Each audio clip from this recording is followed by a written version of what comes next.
Welcome to Between Two Ellens. I'm Ellen Hefner, House District 87.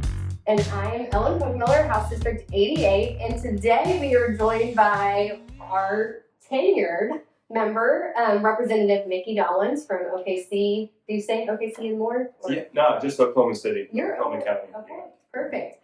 And so we are so happy to have you just to talk about not only your work at the legislature, but kind of like the areas that you care about and what you work on in the state of Oklahoma. Yeah, happy to be here. I've heard great things about Between Two Ellens. Well, you're sitting right between. Right. Yeah. So just tell us a little bit about how you got your start in running for office.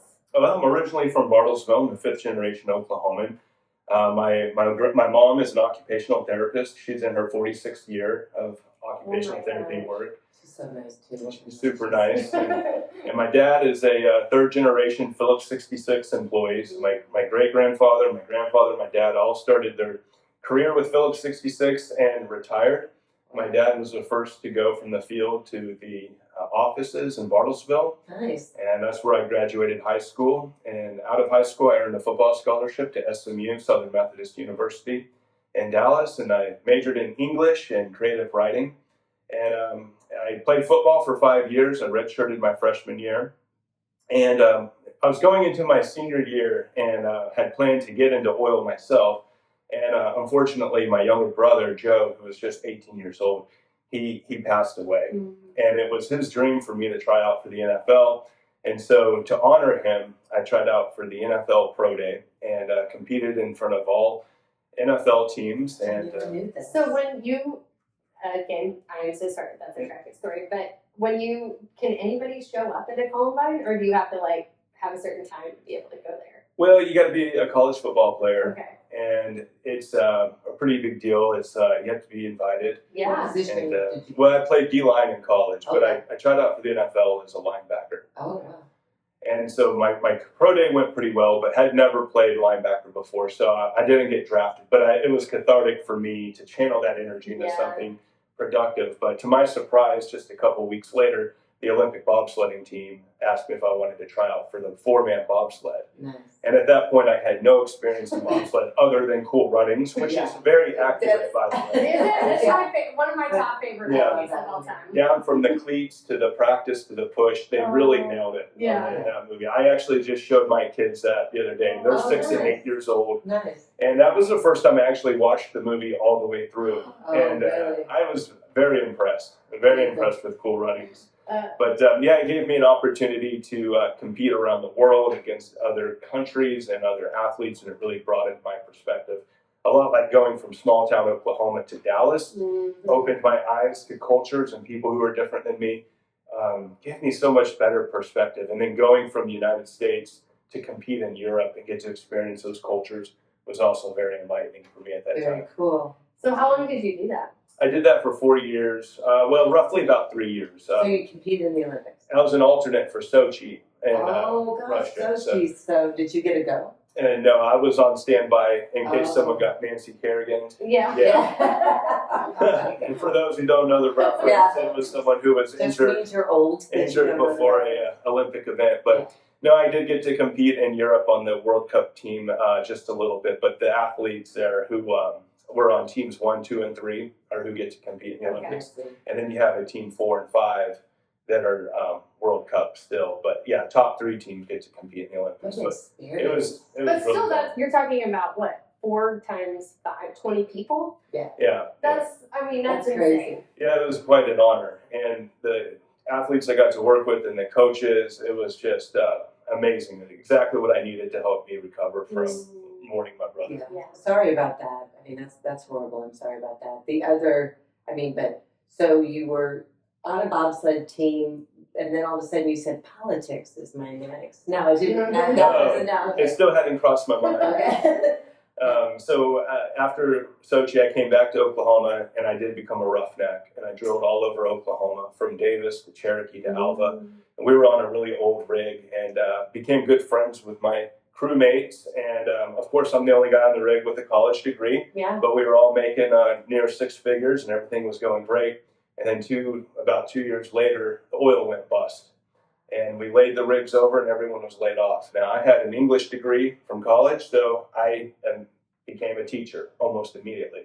My friends on the rig went from making nearly six figures down to like $10 an hour. What year was this?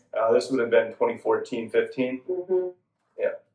And so about that time. And then I decided that, watching my friends like Steve-O and Levi look for work and just waiting for the next oil boom come back, I said, man, this is rough. This is rough for people like them. So I got hired on at U.S. Grant High School in South Oklahoma City. Yeah. And I was teaching freshman English and a upperclassmen leadership course, and I really liked it. So I bought a house right next to U.S. Grant, and then about a year and a half later, the lack of oil revenue caught up with core services, and it forced a lot of schools to go to 4-day school weeks. And as you know, a lot of teachers were laid off across the state, and then I was one of them. I'll never forget my principal. He brought me into his office and said, for the first time in all of his administrative career, he's had to let teachers go due to lack of funding. Wow. And so, as my college football coach said, with my opportunity to seek further employment, I had a lot of time on my hands, and I was pretty frustrated with some things that had happened. So I started looking into some major events in my life, like my brother passing away, so the lack of mental health funding in Oklahoma. My friends on the rig losing their jobs and just waiting for the next oil boom, lack of economic diversification. And then being a teacher and being let go from a job that I was loving, coaching, I just bought a house, the lack of investment in education. And so I looked up who my state representative was, and I felt that they weren't representing our district at the time, and it was a red district. And I just decided to put my name on the ballot and run. And I just had a simple walk card and a basic voter list, and I went door to door and talked to my neighbors and ended up winning that district in 2016 and have won 7 elections since. Wow. Were you raised a Democrat? No, Yeah. It wasn't. Politics wasn't really a big issue in my house growing up. It was more sports and just basically doing kid stuff. Right. So I will say that the values of Democrats was instilled into me by my parents and my grandparents, especially looking out for the underdogs, standing up to bullies, making sure people have fair opportunities. Those type of things were instilled in me, not only by my family, but through college, but through sports, through my college coaches, my high school coaches, and especially on the Olympics. The Olympics is special because, as you mentioned, there's no prerequisite. You don't need to be a high school bobsled. Right. Anyone can go right out for rowing. If you're the fastest rower, you can make the Olympics. That's the cool thing about it. They are amateurs.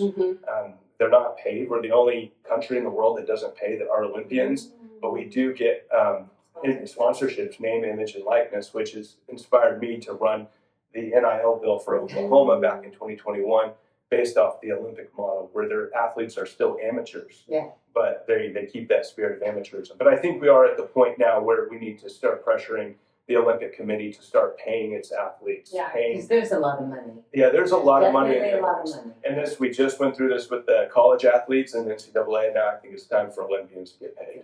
Very good. With being the only country in the world that doesn't. Yeah, and we're winning.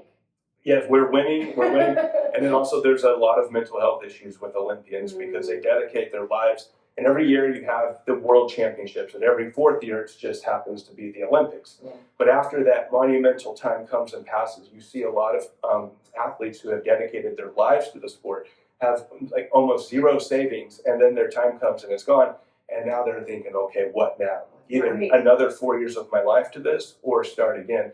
And there's a lot of mental health issues, especially like when I was competing, gold medalist Stephen Holcomb, he died by suicide after he won gold because that was it. And we need to invest more into Olympic athletes and especially college athletes in that transition from sports to career. Yeah. Oh, 100%. I think in general, like the way we think about sports, we think about it in this winning context, but there's thousands of athletes out there that, aren't winning or are winning, but don't know what that value is and what the next step is once they, are injured or, don't make that next team or whatever that looks like. But it's like I say with all human rights, what's human capital worth? And so, what do we treasure, and how do we pay it and how do we support it? And sometimes that's a little off. You know, it's not a true balance. But gosh, that was so great to hear.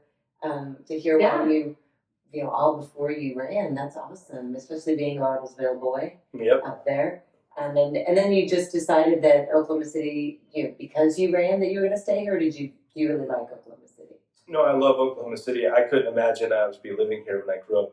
We would rarely go to Tulsa from Marblesville, and I think one time we went to Oklahoma City, Frontier City, and it was a really big deal. So I was certainly in a bubble. Yeah. And even when I was bobsledding, I would say, actually, I think one of my last races was like toward the end of 2013. But I remember printing off a resume. I was living in Claremore at the time and coming down to Oklahoma City and going business to business, just handing out my resume, hoping that I could work. Because I could kind of read the writing on the wall. When I was roughnecking and oil was tanking, I was trying to figure out what I was going to do next. And thankfully, teaching fell right in my lap.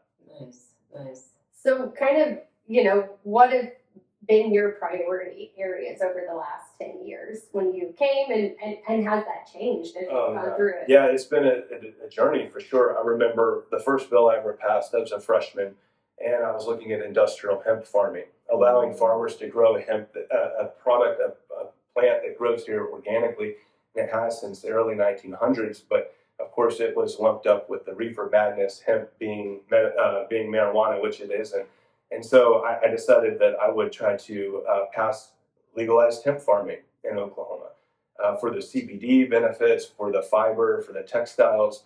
And that came along and it got it passed and signed into law by Governor Fallon in 2018. And then I think just right after, that's 2017, then just right after that in 2018, medical marijuana passed.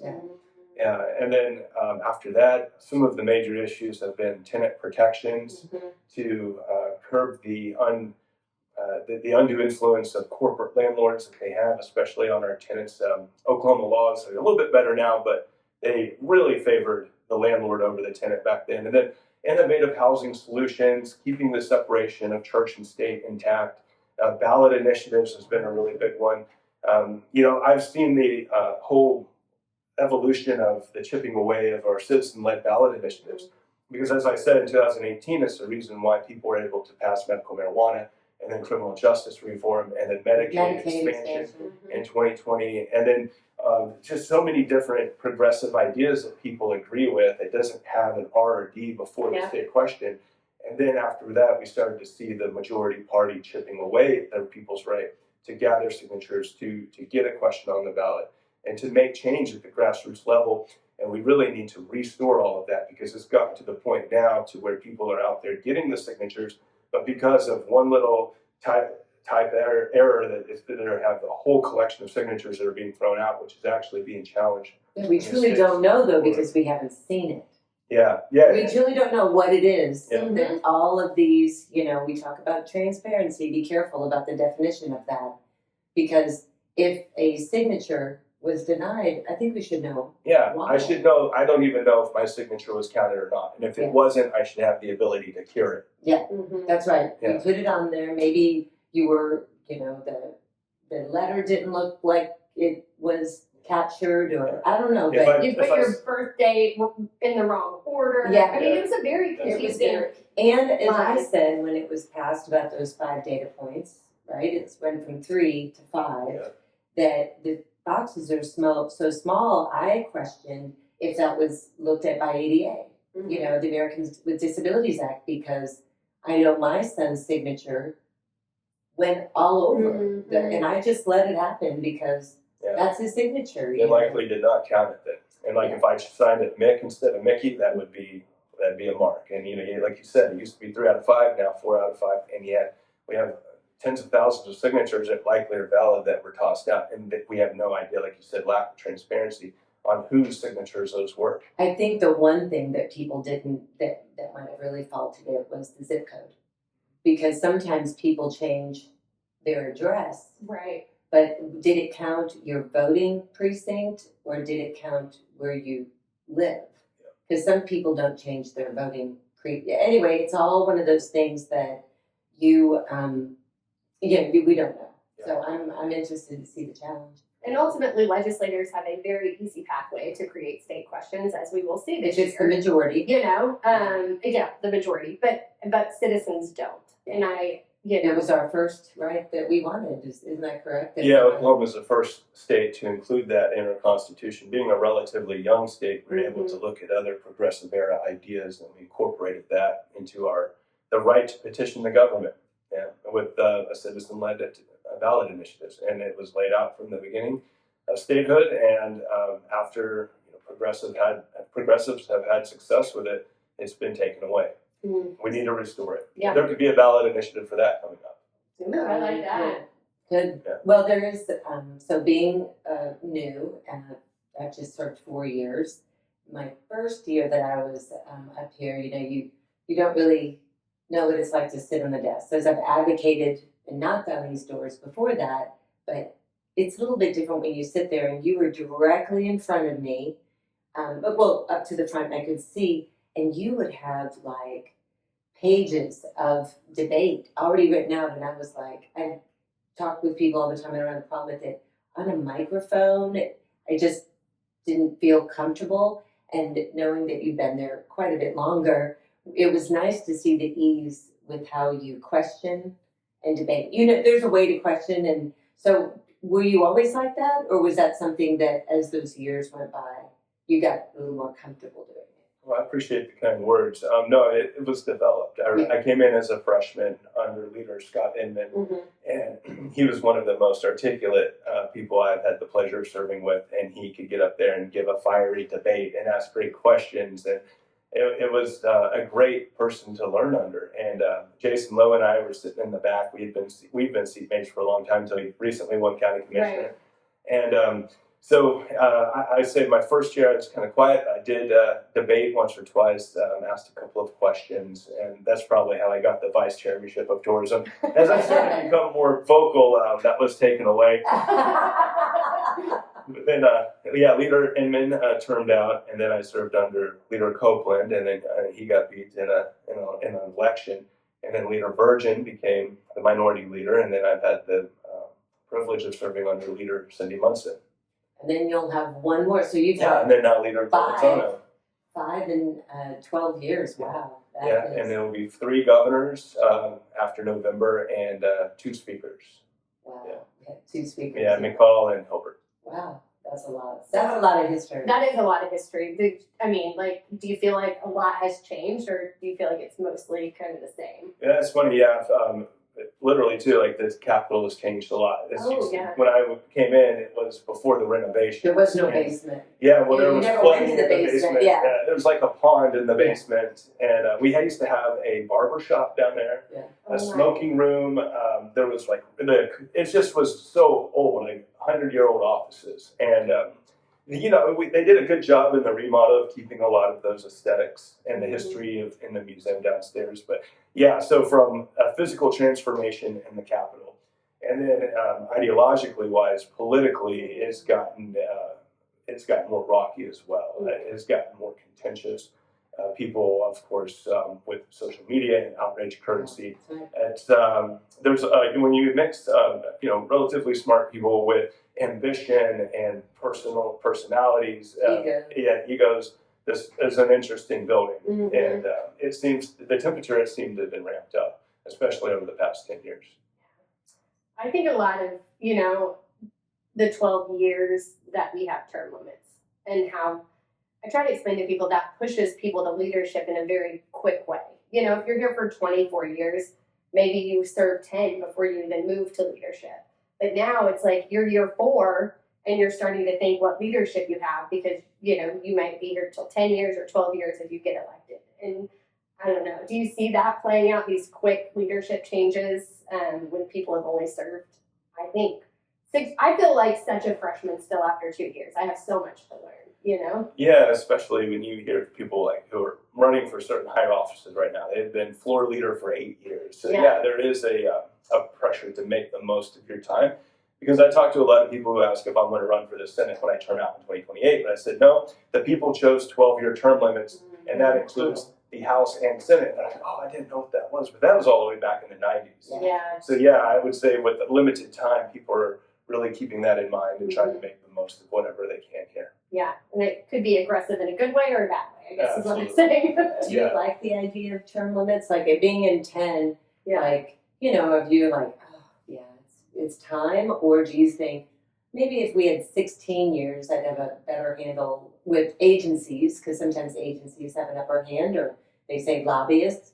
Or do you think 12 is a good sweet spot? Well, ideally, I like the constituents being able to choose who their leaders are, but I do know that with incumbency comes protection as well. And I think that 12 years between each House and Senate would make more sense, and there's 12 years all together. But having that said, I think that being, like you said, a freshman, you come in here and you're learning a lot, and you're at 4 years in now and going on year 5, right? And I gotta win. y'all are really, really experienced, but you keep learning. Even now, going into year 11, I'm still learning. So I feel like right about now is when I'm hitting my stride, where I've got the institutional knowledge and I could contribute even more going into years ahead. But now that's going to be taken away, and someone will come in after me and then start the process all over. So there is a lot to be said about you leave a lot of institutional knowledge with experienced members leaving. And then you have new members come in who could be more influenced or manipulated by outside forces or lobbyists or other members. So there's some pros and cons. Yeah, for sure. I feel like one of the areas that in my time of knowing you that you've really worked on really is on kind of the lane of elections, democracy, and like trying to get more people involved in our process and ensuring that there aren't barriers, for people in our state. Do you think you'll continue that kind of work in your last 2 years, or what are you kind of wanting to focus on as you? I do. I think civic engagement is extremely important, especially for young people. Like when I was in high school, I thought Boys State was a sports competition, and when I learned it wasn't, I had no interest. But I would have loved to have been encouraged to do Boys State, to do debate too. I did run for the president of my entrepreneurship class, but that was about it. And so, I think that Generation Citizens doing a good job of bringing young people in. I think that adults need to be more engaged and learn critical thinking skills and learn how to spot manipulation and disinformation. I have 2 young kids who are 6 and 8 years old. We created a game called Fact, Fiction, or Faith that we play, and we're actually developed it into a real card game that should be printed and ready to go by You're fall. such an entrepreneur. Yeah. This was a family effort, but at this point, basically, you can give them any statement and they'll be able to categorize it in either fact, fiction, or faith. And I taught them this to teach them critical thinking, to not fall for scams. Trust that intuition. To not tell them what to think, but how to think. And so a fact, obviously, is being backed up with evidence and testable and get the same outcome each time. Fiction, we don't talk a lot about fables. There are stories that are made up to not be literal, but to teach a lesson. And then faith is something that people deeply believe in, but cannot be backed by evidence. And so if they hear a faith claim, they can say, I respect that, I've heard of that, but that's your belief. And it doesn't mean I have to believe it too. They can come to their own faith conclusions. And so I'm hoping that by creating this game, we can give this to parents and have this fun. So it's 150 cards, 50 cards in each. And then at the back is the answer, fact, fiction, or faith, short explanation, and then a discussion prompt. Ooh, let's play it up here. Yes. Let's play it up here and see how we all do with that. So, all major world religions are covered in a very objective and respectful way. But I think by giving them a background in all world religions, they can be more open-minded and ask more pointed questions when people try to tell them something is a fact when it's actually a faith statement. Curious people, it's not so much anymore up here that people I don't see as curious. I mean, I got in trouble from all the nuns at my Catholic schools and my mom, for not always asking more questions. The first one I got an answer, but wait, there's more to that. I have another question after that. So I love it that this gives that idea of you can ask more questions. Questioning is good, which is also something that you do well in committees. Thank you. And like on the floor. I hear it a lot about Democrats are the conscience. Like we are up here, that our job is to ask those questions. Do you feel that over the years, questions maybe squashed a bit more, or do you think it's the same since you've been up here? Because you've been in the minority the whole time. It's so dependent on personalities that make up a caucus, really.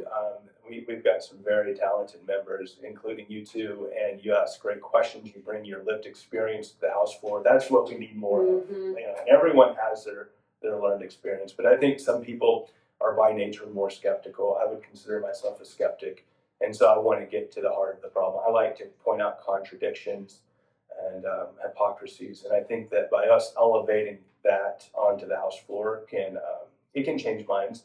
Maybe not with the author who we're asking questions, but maybe toward their seatmate or the person over there next to them. Very good. Very good. Goodness, I keep thinking about the bobsled, so I want to ask you more questions about that than of your 10 years up here. But again, yeah, the changes that you've been through are a lot, you know, from the building to the leaders to the people. I don't know, sometimes I feel that I get worn out, like after session. I talked to my mentor, Colin Walkie, who, you know, I serve in his seat that he had. And I go, I can't do it again, Colin. That was too much. And he goes, you say that every year, you know. Do you feel that too, like after session? Because it does put you through a little twister. Do you feel like I'm not going to run again? Or Yeah, sometimes. I typically always have a lot of irons in the fire, so I may take my attention off of something for a little bit and go focus on something else, which naturally rejuvenates my interest in the other thing that I had taken a break from. Right. So I would say, especially like after session, I'll just naturally want to take like a 3-month break from social media or posting anything, and I'll go start something else or work on a project or do things with my kids, and then I'll come back. And I'll feel a rejuvenation to engage more in social media, to make more clips, to do videos and that type of thing. So that's learned behavior. You probably didn't do that after your first session. I'd say that's just more my nature. Oh, that's your nature. Yeah. It's a good lesson. I remember, I think the first life lesson I had was I was in the 2nd grade, and I was watching morning cartoons or something, and I was the first one up, and I was sitting there watching my favorite show. And I remember the next show that came on was not my favorite, and I sat there, but I was so comfy. I was under the covers, and I was like, I'm just going to sit here and enjoy this show I don't really like. And then about 5 minutes later, I was like, no, this is pointless. I got up and I went over to the table and I got the remote and I came back, and then I got to change the channel. And then it kind of gave me this sense of autonomy. If you don't like how something's going, it takes proactiveness, it takes initiative. And so that kind of like set my path forward on like, if I don't like how the channel looks, I can always have the power to change it. It's a good lesson for It you is. legislators coming in to say, you know, that work is where I feel pleasure, you know, so, you know, burning the candle at both ends is where I feel comfortable. But this job was the first time, after that first session, was the first time that it did take a toll, you know, because you can't do that. Yeah. In that short amount of time with as much stuff that we do. Is there been, like, I know one change that came that I think that you probably felt was it during your time that the agenda came out? That before there was no agenda for our House bills, Yeah. did you have it where there wasn't an agenda, or did you always have an agenda? I didn't know my first term, you never knew what was coming up. And so, but that was when I was still like cutting my teeth and learning under Leader Inman. And so like Inman and Proctor and Virgin, and they would all have like, they would read every bill and know everything that was coming up. And so Inman was so talented that he could have 500 bills, and they could pick any of them, and he would be versed on it. He'd know what it is, and he could go head to head. That was before agenda. Yeah. Because right now we have an agenda, so if it's posted, they give us the agenda to let us know what bills they're going to do. And so we have a heads up, one day heads up. And that's really important too, because by Inman getting on the mic and then bringing up issues, it naturally brings up other questions. It gets the conversation going. Even now, sometimes when things are moving so fast, we'll have flagged a bad bill that we know can be coming up. And then they bring it up and they run through it so quick. And then everyone's like, is anyone going to ask you questions? No one does. And then they move it through. Yeah. It happens rarely. But it does happen. It does happen. Especially on 100 bill days. You know, I find myself just like. Or with amendments too. The shucked bills from last session were just incredible because we didn't know what was going to come up. You would get the amendment that they kind of dismissed rules so that we could hear these without a 24-hour or something. Right. So we didn't know which amendments, so it sort of felt like that. Yeah, that's why asking a question is so important, because it could be just enough time to give someone a chance to think of something else, and then all of a sudden, the bill could actually fail because of someone's one question that piqued someone's interest. Yeah. Like, we'll explain that more. Yeah. And then all of a sudden, That's it does. Push that button. Yeah, even if it's like, who is this a request bill? There could be enough Yeah. time to get other people on the same page and ready to go. Those are things that I think that we always should, teach our new people coming in. We talk a lot about, we had kind of like a little mini retreat. We talked about that, about how to prep the new ones coming in, because, it's different. Once you're in this position, we say to people, come to us if you need any help. But when you're elected, you're supposed to know everything, right? So there's that difference of not wanting to ask a question because you don't know. And I say, still, I'm new here, and I ask all the questions because I don't care. I don't want to not do it wrong, but I want the easiest path instead of just waiting around until you miss a deadline. Yeah. So did you have any mentorship that helped you? This would be a good time to give a shout out to all the legislative assistants. Yeah. Oh, yes. Who keep us on track. Totally. Chelsea, you're the best. Destiny. Hey. Yep. So when I came in, I had an experienced legislative assistant who helped me out with a lot, kept me on track, told me like the schedule and where to go for committee meetings, and a lot of the processes that you learn naturally. LA's can be a great mentor in that sense. Representative Schreiber and I had to hire a new one because there was no one in the pool, so she didn't know anything. So it was one of those things that we were just like, well, let's try this, and it turned out okay. But you would know if you didn't have that. Yeah, and I've had some great legislative assistants. Before Peyton, I had Miss Louise Aldridge, who is downstairs as a director now, operator. But she'd been here for 50 years. Oh. And then Connie right out here. Connie, Forrest, they really are great mentors and leaders in our office, and I have great colleagues to work with. Definitely. Well, Thank you so much. thanks so much for coming and sharing your leadership and background with us. I could end with a quick bobsled story if you want. Yes. Please do. And then you have to ask Ellen's a question. Okay. Yeah. So people ask, what's it like bobsledding? And the best way to compare it is to say you got into a dumpster and someone pushed it down a mountain, and you hold on and hope you don't tip over. So the first time. You can tip over a bobsled? All the time. Yeah. Oh. So the reason, the day I found out why they recruit football players, I was in Lake Placid, New York, just got up there. We did a combine test again. And then the first time we ever went down the track, just like in Cool Runnings, we all loaded up, 4 of us. And then before even running and pushing, you just sit in it and then they push you down. And you start to gain speed as you go. And Lake Placid is one of the more difficult tracks in the entire world. So about halfway down, you're going near 80 miles an hour. About 3/4 down, you're going over 90. And it's just exhilarating. My 3rd time down the track, I realized at this point I hadn't even opened my eyes. And so You have to keep your eyes open, right? I sit second, which they call kickstand. They get the name kickstand because the way we sit, the pilot's legs go into the front of the bobsled. So he's actually doing the. Yeah, and he's holding these 2 D-rings connected to rope that move the front blades, actually called runners. And his feet are in the cowling of the front of the bobsled. He's sitting in a seat, and so when I jump in second, I have to get into a little cannonball with my feet underneath the seat and then my head between my knees. Okay, you're a tall person. Mm-hmm. Okay. Lots of ibuprofen. Okay. Yeah. How tall are you? I'm 6'2". Yeah. Oh, yeah. Oh my goodness, like I could get into a little cannonball position, but okay, go ahead. And then the 3rd person would jump in and their legs go around me. And then the 4th person is the fastest on the team because they're the last one running it down. Right. And ideally, when they get that last push, they're giving it an extra boost of momentum, and then they're tucked in. So you're all in here like packed like sardines, right? And you're flying down, and this is a practice run, so my head is like down here, and then I decide I need to like see what this looks like.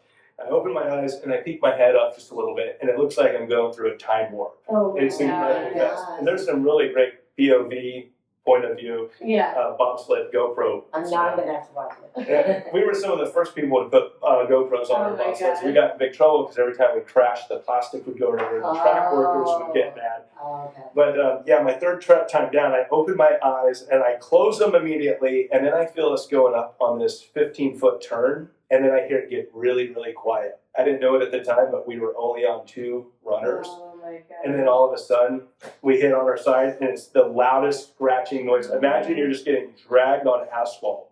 You have this 400-pound sled on top of you, and you have a Kevlar burn vest to keep your body from getting burned up. But me sitting like a cannonball, I'm about 8 inches higher than everyone else.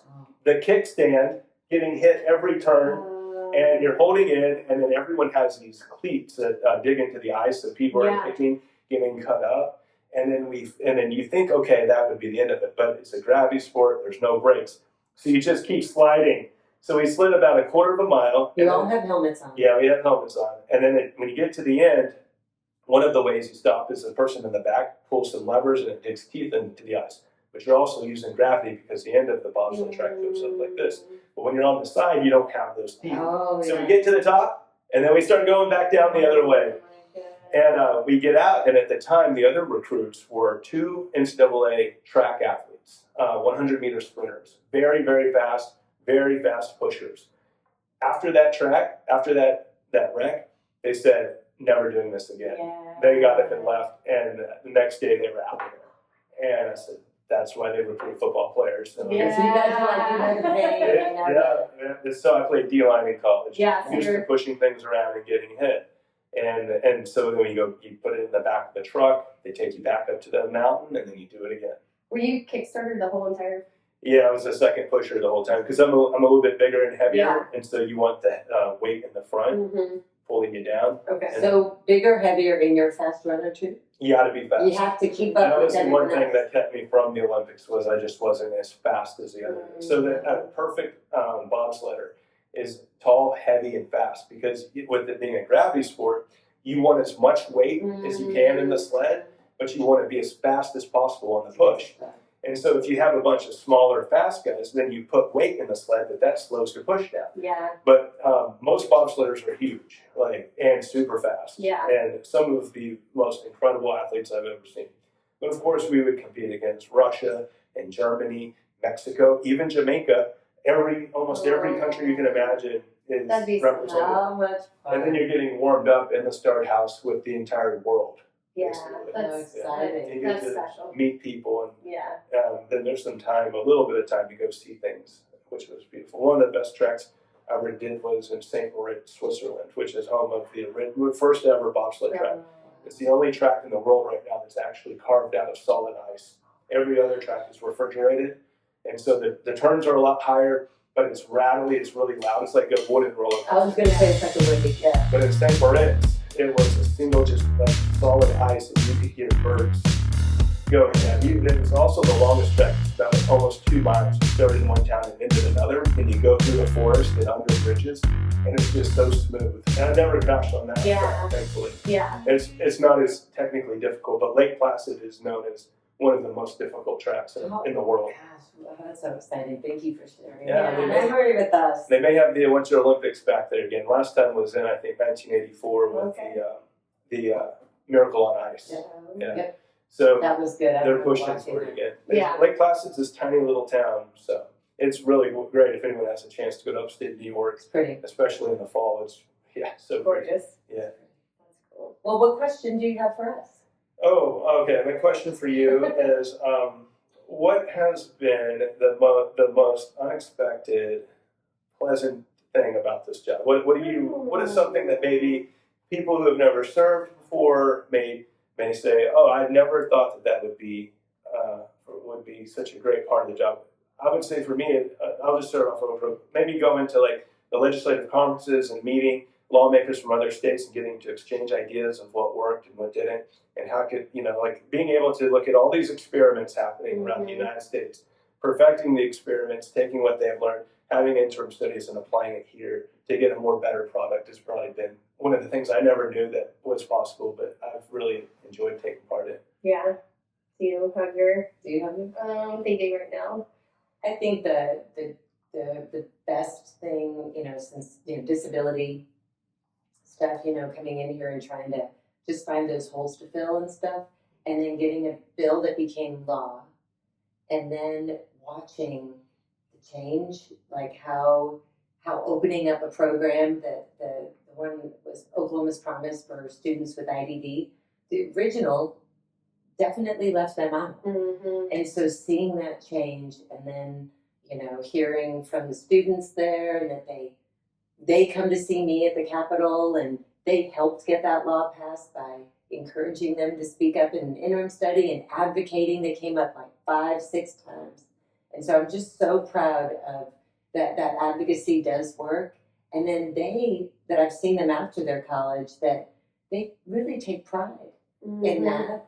And so that sort of stuff, I get tingles just thinking about it, because, that they're leaders, in a different way by them advocating and telling their stories. So I already knew that advocating was great, but just to see the leadership growth in people that have helped others, and them having an intellectual developmental disability, that's what we need more of. That change that people receive from being around others and learning from someone with an IDD, instead of us always thinking that we should be the ones that teach them or tell them what to do, and their experiences change our lives. That's so rewarding. Brilliant. I completely agree. Brilliant. Oh my goodness, y'all. I guess for me, what are there? There are 101 of us, and I'm surprised by how much time I've been able to spend, even if it's just for a little bit, just in committees and just like building relationships, and honestly wishing there was more time for like side conversations, because I just feel like the thing to me that's missing in the building and in the state is just like trust in the process. And so, for me, like meeting different legislators and building trust on the issues that I think we align on, but not necessarily all of them. And it's sort of for me like a mind work kind of thing, because it's like, oh, that person makes me so mad. And then all of a sudden, we're talking about this issue over here, and they're like, oh yeah, I'm with you. And, like you just, like your head's spinning, because you're like, how are you with me on this issue?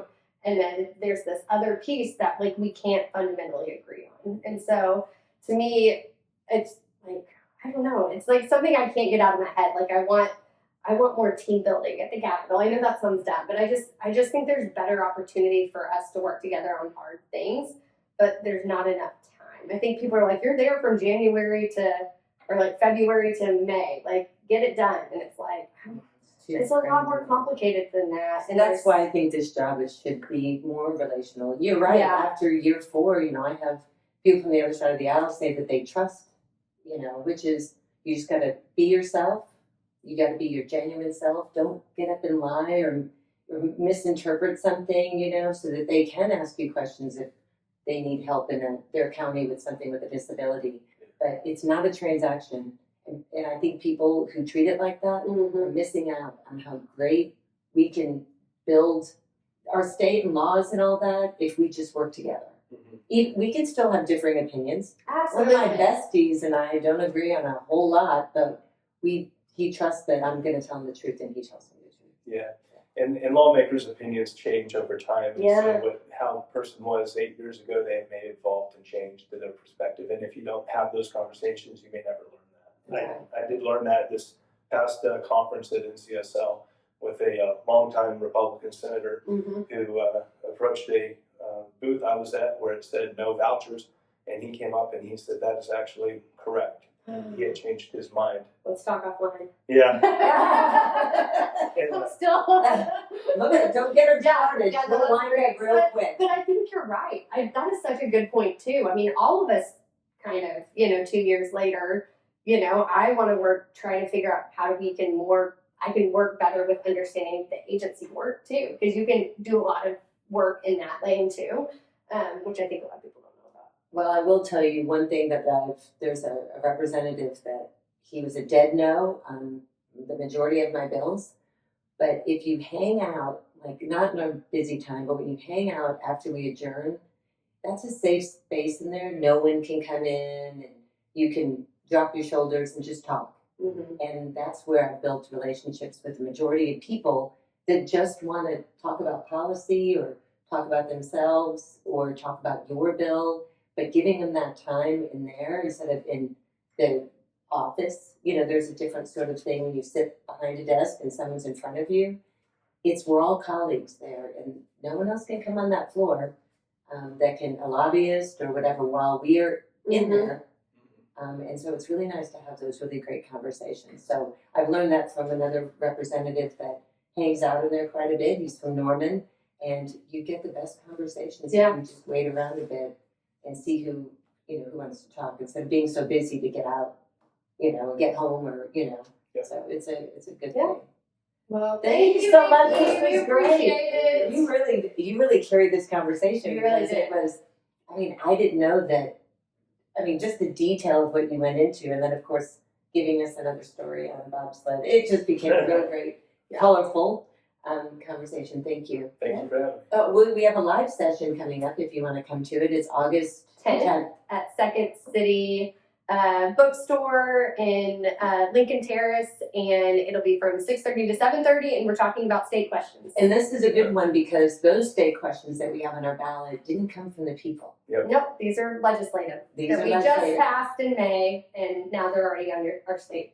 And one of it's going to be a low turnout Yep. election. Yeah. So, Problem. thank you so much. Yeah. Thank you.